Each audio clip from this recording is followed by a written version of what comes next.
साथियों नमस्कार। साथियों पिछले 5 साल से जो सस्पेंस बना हुआ था 18 महीने का डीए एरियर को लेके, उसके ऊपर सरकार ने अपना रुख साफ कर दिया। अब वो सस्पेंस भी खत्म हो गया है, तो क्या खुशखबरी है वो देखते हैं। साथियों आप सबको मालूम है कि लंबे समय से करोड़ों केंद्रीय कर्मचारी और उनके संगठन 18 महीने की डीए एरियर के लिए सरकार के ऊपर दबाव बनाए हुए थे। बार बार चिट्ठी लिख रहे थे, बार बार पत्राचार कर रहे थे, बार बार वित्त मंत्री से भी मिलकर उन्होंने अपनी मांग को पुरजोर तरीके से उठाया था। और आज भी आप जब भी आप सोशल मीडिया खोलते होगे तो वहां एक चीज तो हमेशा मिलेगी, 18 महीने का डीए अगले महीने आ जाएगा या पिछले महीने मिल गया। मतलब अपनी अपनी तरीके से सब जो मीडिया के भाई बंधु हैं, खासकर उसमें जो पूर्व सैनिक समाज के हमारे जो रिटायर्ड सूबेदार ऑनरेडी हैं, उनके 700 के करीब चैनल हैं, तो उन्हीं के हैं, 99% उन्हीं के हैं। क्योंकि आजकल वो अपना टाइटल भी डालने लगे नीचे, जिस तरह से पत्रकार का नाम आता है, फलाना ऑनरेडी कैप्टन सैनिक न्यूज फलानी फलानी, इस तरह तरीके से। अब जो सरकार ने जवाब दिया है, इसके बाद जितनी भी खबरें हैं उनके ऊपर विराम लग जाना चाहिए। सरकार ने जो जवाब दिया है वो सुनने लायक है। वित्त मंत्रालय ने दिया पहली बार लिखित जवाब। महंगाई भत्ते डीए एरियर्स के रोके गए एरियर पर वित्त मंत्रालय का फाइनल जवाब आ गया है। चर्चा थी कि सरकार की तीसरी टर्म आ गई है, क्योंकि सब जैसे ही लोकसभा का चुनाव हो गया था तो उस समय भी मीडिया ने निकाल दिया था कि भाई जैसे ही बीजेपी सरकार आएगी तो एरियर मिलेगा। अब बीजेपी सरकार भी आ गई, 03 मोदी सरकार भी आ गई। इस दौरान सरकार इस पर निर्णय ले सकती है। कर्मचारी संगठनों ने भी मांग की थी कि इस पर रुख साफ किया जाए। अब केंद्र सरकार के वित्त मंत्रालय की ओर से स्पष्ट जवाब आ गया है। पहली बार उन्होंने 18 महीने का लिखित जवाब दिया है और संसद के अंदर राज्यसभा में ये लिखित जवाब दिया है। किसी संगठन को नहीं दिया, राज्यसभा में दिया है। राज्यसभा में जवाब देना मतलब 140 करोड़ लोगों को जवाब देना। केंद्र सरकार से पूछे गए सवाल का जवाब आ गया है। उसके जवाब में वित्त मंत्रालय की ओर से डीए और डीआर का बकाया देने की किसी प्रकार की संभावनाओं से मना किया है। कर्मचारियों के 18 महीने के बकाया डीए मिलने की उम्मीद खत्म हो गई है।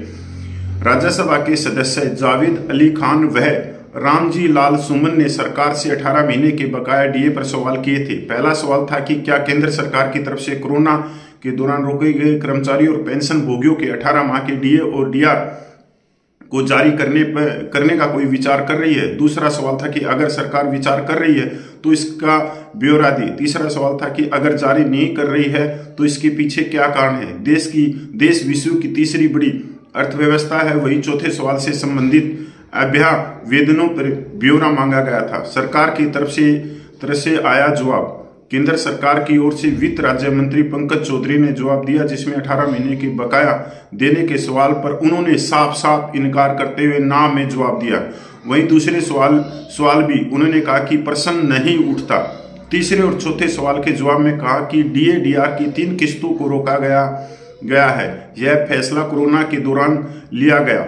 इस दौरान देश में आर्थिक व्यवधान पैदा हुआ था। सरकार की वित्त व्यवस्था पर दबाव कम करने के लिए फैसला लिया था। सरकार को अभ्यावेदन प्राप्त हुए। जवाब में कहा गया कि कोरोना से देश पर प्रतिकूल वित्तीय प्रभाव पड़ा है। वही इस दौरान सरकार ने कल्याणकारी उपाय किए। इस वजह से कल्याणकारी कामों में वित्त पोषण पर देश में राजकोषीय घाटा हो रहा था। इसी वजह से सरकार ने यह फैसला लिया। तो साथियों 18 महीने के डीए पे जो सस्पेंस चल रहा था पिछले 5 साल से, वो बिल्कुल अब खत्म हो गया। सरकार ने अपना रुख साफ कर दिया है कि कोई सवाल ही नहीं उठता कि हम 18 महीने का डीए एरियर का भुगतान करें करोड़ों कर्मचारियों को। एक तो ये बिल्कुल साफ हो गया। दूसरा ये है कि जैसे ही अब ये मेरा वीडियो बाहर निकलेगा, वैसे ही हमारे कोट टाई वाले इस चीज को अलग तरीके से बना के आप लोगों के पास में फिर भेजेंगे। क्योंकि मैं तो आप लोगों से इतना निवेदन करता हूं, अगर आपके पास में कोई केंद्र सरकार की जो खबरें आती हैं, किसी भी पेंशन से संबंधित, वेतन से संबंधित, उन चैनलों को देखो। अगर आपको दिखता है कि ये फौजी भाई का यूट्यूब चैनल है तो उसको मत देखो, उसको देखना ही नहीं है, क्योंकि आप अंदाजा नहीं लगा सकते कि जो केंद्र के कर्मचारी हैं, राज्य के कर्मचारी हैं, उनके कोई चैनल नहीं है, पर 30 लाख पूर्व सैनिक हैं, उनमें से 700 से ज्यादा चैनल बना चुके हैं।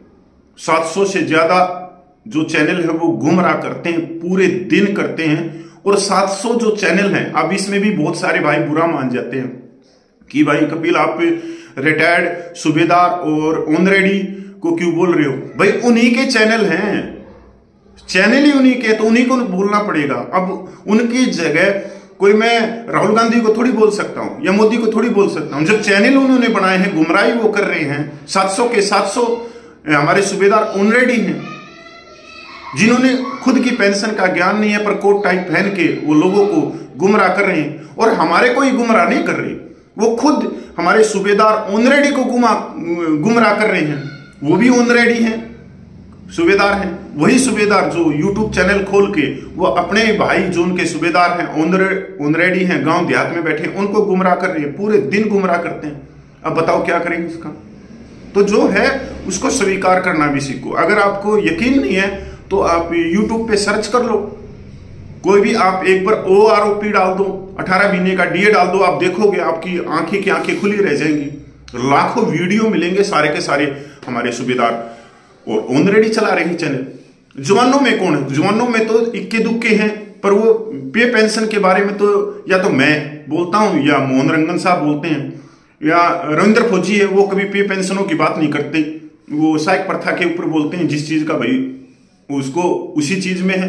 तो और है कौन?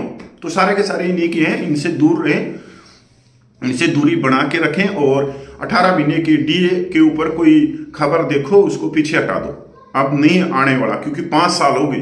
पर ये 18 महीने का DA इस तरह से खबर बताएंगे आप लोगों को, इस तरह से समझाएंगे कि कोरोना वायरस 2020 में नहीं था, वो तो 2024 में निकल चुका है। मतलब उस खबर को 5 साल की जगह ये घटाते घटाते कि नई खबर बना देते हैं कि आज की बात है। पर मैं बता रहा हूं कि 5 साल पहले DA सीज हुआ था और आज 2025 है। कोरोना वायरस 2020 में आया था और आज 2025 है। तो जय हिंद, वंदे मातरम भाई।